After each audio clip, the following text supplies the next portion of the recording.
મિત્રો મારે તમને કહેવું છે કે જેમ વરસાદ પડે અને જેમ ચિંડાના રંગ બદલાય એમ કોંગ્રેસના ઉમેદવારના રંગ બદલાય છે.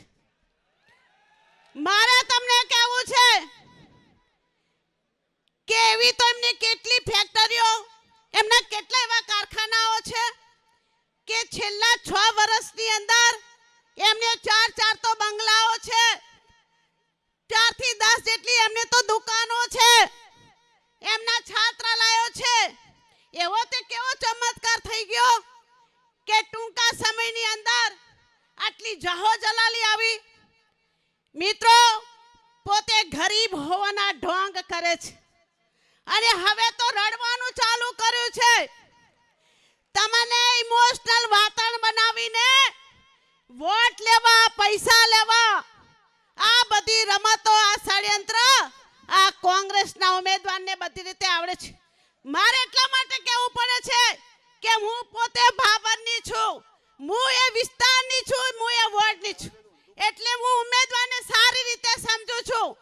કોઈ ગરીબ નથી પણ ગરીબ હોવાના ઢોંગ કરે છે. મિત્રો આવા લોકોથી ચેતી જજો અને આપણે જે વોટિંગના છેલ્લા દિવસે આવા લોકોને આપણે એમની ડિપોઝિટ ડૂલ થાય અને વિરોધીઓ પરાસ્ત થાય એના માટે આપણે બધા આજે સંકલ્પ લઈએ.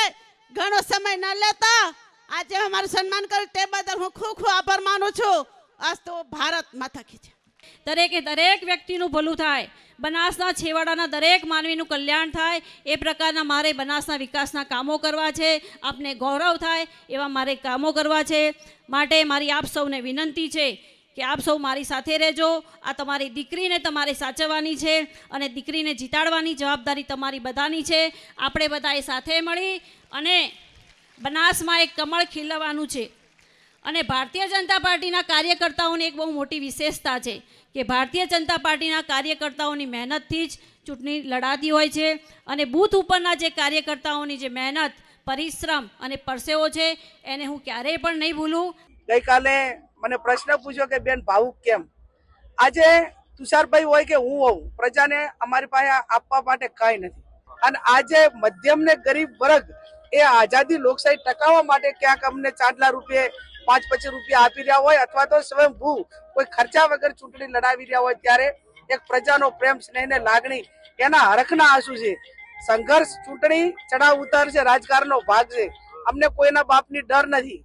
અમે ક્યાંક ઝાંસીની રાણી લક્ષ્મીબાઈ હોય કે વીર ભગતસિંહ હોય એની પ્રેરણાએ ચાલવાનો વારો આવ્યો હોય અમારા લોકોના બચાવ માટે, લોકશાહી બચાવવા માટે કે વહીવટી તંત્ર અન્યાય કરતું હોય તો એમાં પણ અમે ક્યારેય પીછેહટ કરી નથી. પણ અમારા જે આંસુ હોય એ હર્ષના આંસુ હોય.